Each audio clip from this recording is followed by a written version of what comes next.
Ele tinha pouco mais de 20 anos quando decidiu, na garagem de casa, concentrar em uma só placa de circuito todos os componentes que formavam os poderosos e caros computadores da época, os chamados mainframes, que ocupavam andares inteiros nas poucas companhias que tinham dinheiro para pagar por eles. Junto com um amigo, ele fundou uma empresa que revolucionou a forma como conhecemos e usamos os computadores e continua revolucionando. O nome desse amigo, Steve Jobs. A empresa, a Apple. Ele é Steve Wozniak, o Woz. O Espaço Aberto Ciência e Tecnologia de hoje traz uma entrevista com um dos geeks mais famosos e queridos do planeta, que esteve em São Paulo para participar da Campus Party. O nosso programa está começando. I'm Steve Wozniak. I co-founded Apple Computer. If I can apply the same genius to Dancing with the Stars, I think I can do well in this competition. Ele cresceu estimulado pelo pai engenheiro projetista de foguetes. Aos 11 anos, era um dos mais jovens radioamadores do mundo. E 2 anos depois mostrou em uma feira de ciências uma máquina capaz de somar e subtrair. Foi com este espírito aguçado que no início da década de 70, o jovem Steve Wozniak se uniu ao colega de faculdade Steve Jobs. A parceria dos Steves gerou frutos que revolucionaram a história. Em 76, eles apresentavam ao mundo o primeiro computador pessoal. O Apple I era pouco mais que uma placa com circuitos integrados, mas podia ser ligado a um teclado e a um monitor de TV, um avanço que mudaria o universo da tecnologia em uma época dominada por grandes computadores. Pois o prodígio Woz esteve no Brasil para participar da Campus Party e conversou com o Espaço Aberto Ciência e Tecnologia. Woz, no Brasil, Woz, first of all, what has driven you when you invented the desktop computer? I was driven by early goals in my life, a lot of which things happened by accident, that drove me to love in my heart was I was going to own a computer of my own someday. I would give up a house. I would not even own a house if I could have that computer. And so it just took a while as the prices of parts came down and down and down. Eventually, I spotted the formula to have my own computer that was useful and could do the work I wanted to do and could play games. So it was something that you worked to make your personal life easier, more comfortable, and there was nothing related to a business project. It wasn't so much like it had a positive outcome. It wasn't something you could say, here is why I did it. I just wanted to my whole life. Now, once I had the computer, I knew how to use it to do my work at Hewlett-Packard, where I was an engineer. And I also like to type in games, solve puzzles, do the sorts of things programmers can do. Finally, if you're a programmer, if you know how to program, and you have a machine that you can write programs in, for the rest of your life, the number of programs you can write is infinite. And Woz, do you believe from your experience that it's still possible for young people to invent revolutionary hardwares nowadays, such difficult times? Or it's really impossible, which means that revolutionary hardwares, they need huge amounts of investments nowadays. Most hardware has undergone incredible changes in our lifetime due to the cost of making little chips coming down and down and down, and everything that used to cost $1 million is on one chip that costs 25 cents. So it's more difficult to implement new things that have a big impact in life that are hardware in that electronic arena, in the computer arena. But software is still open. I mean, we just read 10 billion apps have been downloaded for the iPhone. A number of people can get out there and write apps for phones and programs for computers and automate their company's processes and all this and run network apparatus things and set up web pages for others. It's just unbelievably expanded. So you really believe it's a matter of using your head? People have a certain amount of creative desire to create things built into them. And a certain number of us want to create new things. We just want to play and find out new ways to make things better. And that number of people doesn't go down.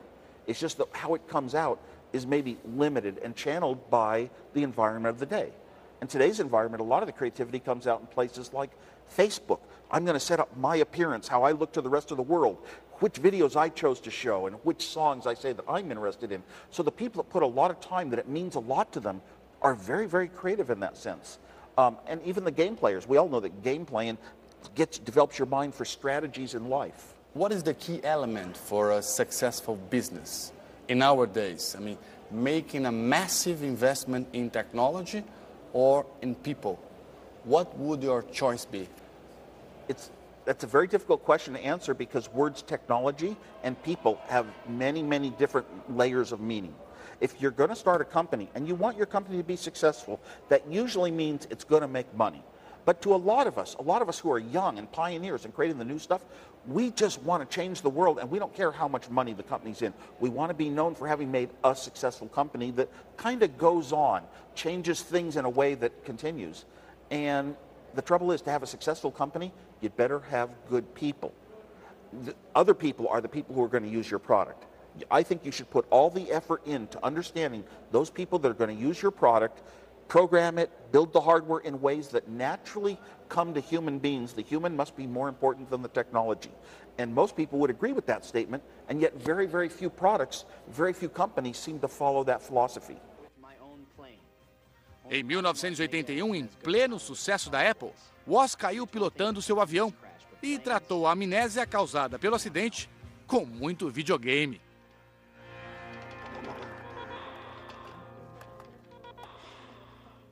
Hey, Steve, are you just getting here? In 81, almost 30 years ago, you had a plane accident, you lost your memory, and after that shock, you decided to go back to university and leave Apple.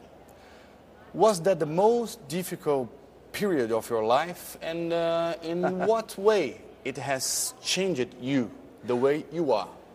It was not a difficult period of my life. And first of all, I have set myself up with philosophy since I was 20 years old, inborn ways that I do things in life, that I'm not going to have grief and bad periods in life.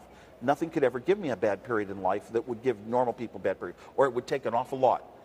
I had already thought, you know, gosh, Apple is now large, it's got lots of different engineers and different capacities, and even if I weren't here, Apple can go on successfully. I had done my part. So when I came out of amnesia after 5 weeks, I just picked up the phone, called Steve Jobs, and I said, I'm going to go back and get my degree because this is my last chance. And it really was. 10 years later, it's the last chance to finish college. Daqui a pouco, os erros, os desafios atuais e os sonhos para o futuro. Depois de deixar para trás as tarefas como executivo da Apple, Woz decidiu terminar a faculdade. Deu aulas no ensino médio, criou empresas e um campeonato mundial de polo em Segway, aquela espécie de andador sobre duas rodas. Steve Wozniak and his partner, Karina Smirnoff. Sempre extrovertido, Steve Woz é seguido por uma legião de fãs que o acompanham desde a versão americana da Dança dos Famosos até o seriado The Big Bang Theory. Is that Steve Wozniak? I think it is. The great and powerful Woz. Woz, the world has seen you in TV commercials, TV popular series, Dancing with the Stars. What could you tell us about your pop star lifestyle? I mean, is that the real Wozniak trying to make the most fun of life? A lot of these things are blessed accidents. Never once would I ever pick up a phone and call a press, even yourself, and say, I want you to print something. Never once would I call a TV show and say, I want to be on your show. Never, ever. I try to hide back and be, my natural style is to be unseen. But they call me, and I answer the phone, and I'm polite, and I get talked into things. And I turn down Dancing with the Stars so many times because I can't dance. I've never seen the show. But they talk you into it if they're nice enough. So I am blessed, and it is kind of a rock star life everywhere I go. But I had that before these TV shows. Even before the TV shows, anywhere in the world, people might come up, oh my gosh, Apple is such a great company. Or, you know, oh God, I love my Apple II computer. Is it all the racing championship? Yeah. Oh, what is it about the Z car? It is awesome. Hey, Steve, you sell the apples. I'll sell the Z. So I already had that. I don't know why an engineer would ever get it. I think they admired a lot of things that they know about my life. You know, the fact that I would go back and get a degree, the fact that I would teach young kids for 8 years, you know, and keep it secret, the fact that I was very charitable and didn't really do things for money. And what would you say it's your philosophy nowadays? Well, major philosophy is life's about happiness. You measure your accomplishments by that, not by money. Be nice to people. An individual, letting somebody know that you care about their situation is more important than even creating a personal computer for the world. When a teacher looked at me and said, "Oh, wow, you know, you did great work," and praised me, that sort of praise, that meant more in my life. And that what I was doing was good stuff, and I'm going to keep it up and keep going at it, than anything that comes from it that you can really measure in other ways. So it really gets down to me, the philosophy is feel good in your heart. That's where the happiness has to be. In your biography, you say you learned not to give great credibility to what you read in the media. How to believe in what we see and in what we read in the internet? Do you think there should have to be any kind of control of quality? I don't like the idea of controls, but I think there always has to be some. Let's call it regulation, if you will. Where do our freedoms come from? In the United States, our freedoms come from regulation. It's called the Bill of Rights and the Constitution. And it says basically life will be run on these sort of rules. These are what Congress cannot do to impede things. But there's always limits. I mean, we have freedom of speech, but you can't yell fire in a crowded theater, and you can't stimulate people to go to violence. There are still limits to free speech. I think that there should be stronger penalties when the media prints fabricated information and very incorrect information about individuals, and they know that it is. Take very negative slants, and they'll say, oh, by technical reading of the words, a lawyer can demonstrate that this is clearly by a spreadsheet okay and true, but it's really giving everybody an impression that's a lie. Well, you are co-founder of EFF, which is one of the most important nets and ships organizations. What are the biggest challenges for the internet now and in the future?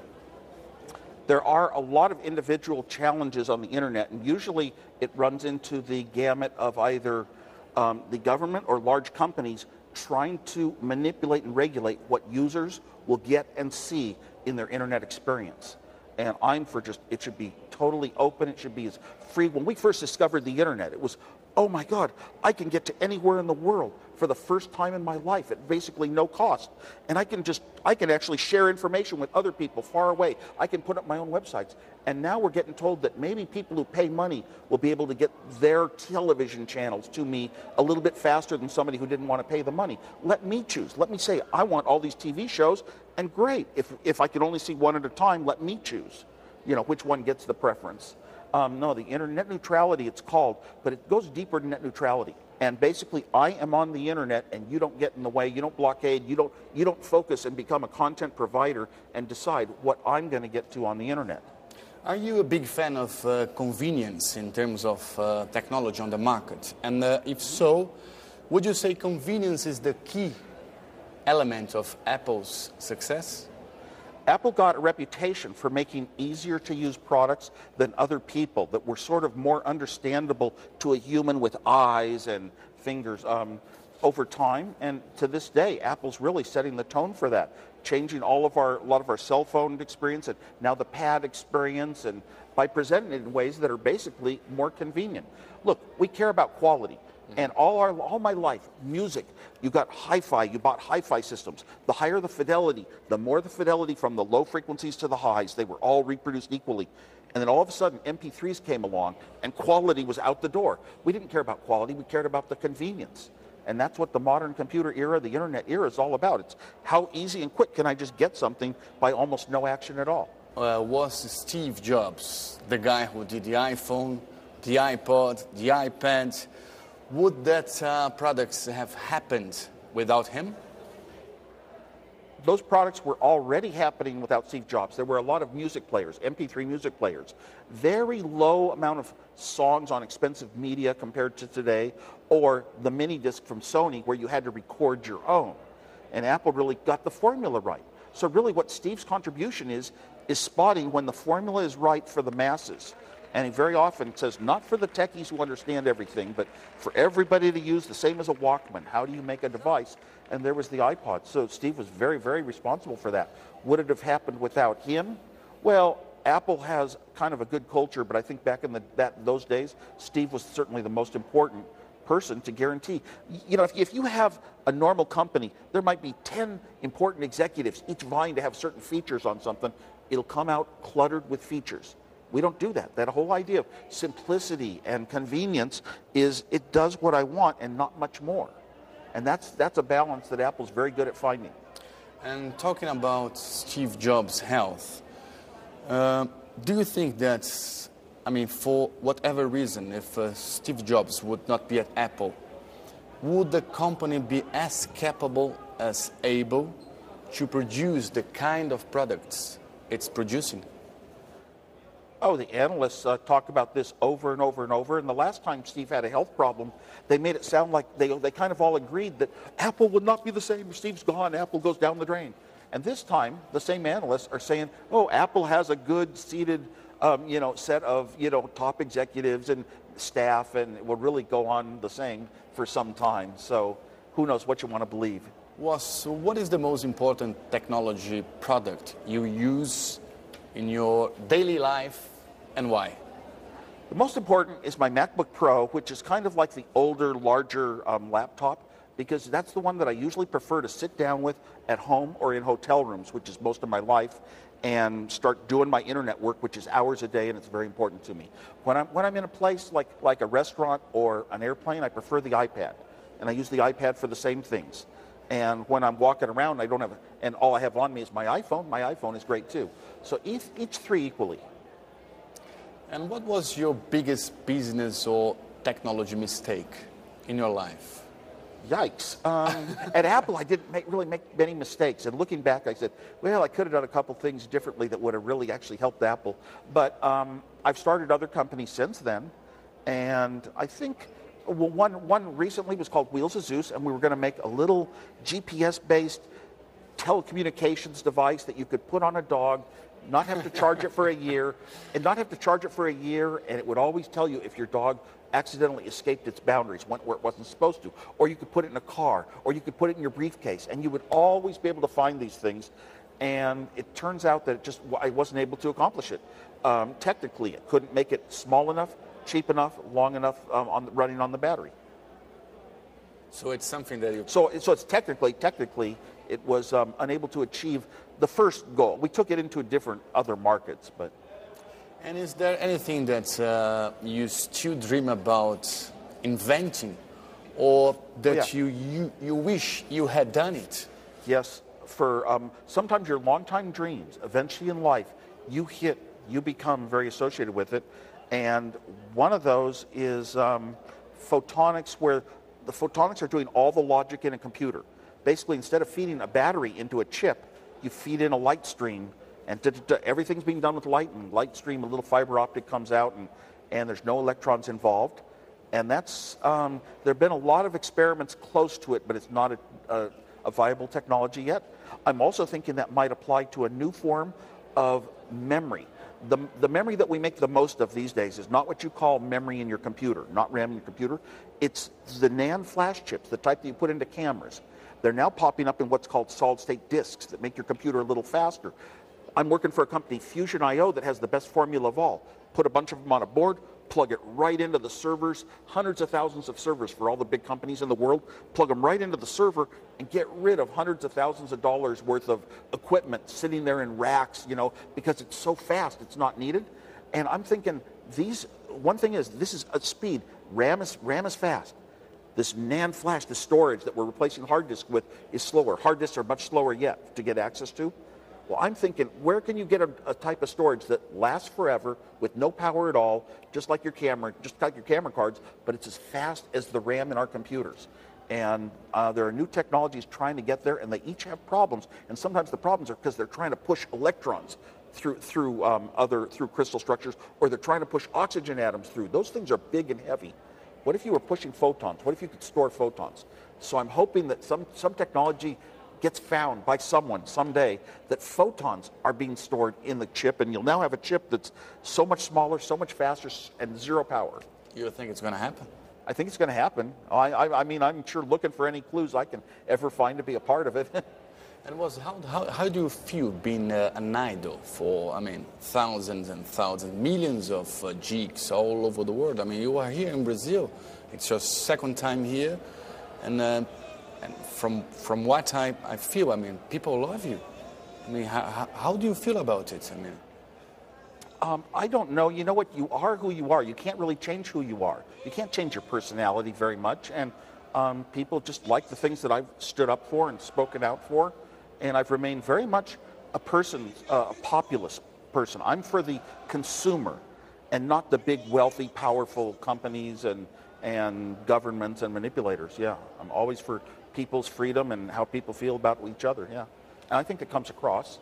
And I don't know. They also like the fact that I was involved in some very important technology steps, sort of the seed that has grown to this huge thing we have nowadays. What could you say about our country, Brazil? Brazil is now very famous all over the world. The economy is doing very, very well, but we still have to invest a lot in education. What do you think about it? I don't think education will ever get enough investment in any country of the world because the money tends to come from government, and government allocates money according to votes, and children don't get the vote. The people who are going to be the students in schools don't get to vote for schools. And so they're always going to be squeezed out by the people that a family of 5 gets no more votes than a family of 2. And I'm for education. I've been for 2 things my whole life, technology and education. So I care a lot about this, and I do everything I can to help education. I think we need a lot of voluntary effort and a lot of effort from parents to contribute. And the really good, smart students, the ones that go far in life, generally come out of an environment where they get a lot more than just going to school and watch my kid for the day. Thank you so much. My pleasure. Great pleasure speaking to you. Okay. Thank you so much. Obrigado. O Espaço Aberto Ciência e Tecnologia fica por aqui, mas continua na internet. Visite o nosso site e faça o programa conosco, deixando seus comentários e as suas sugestões. O endereço é g1.com.br/globonews. Até a semana que vem.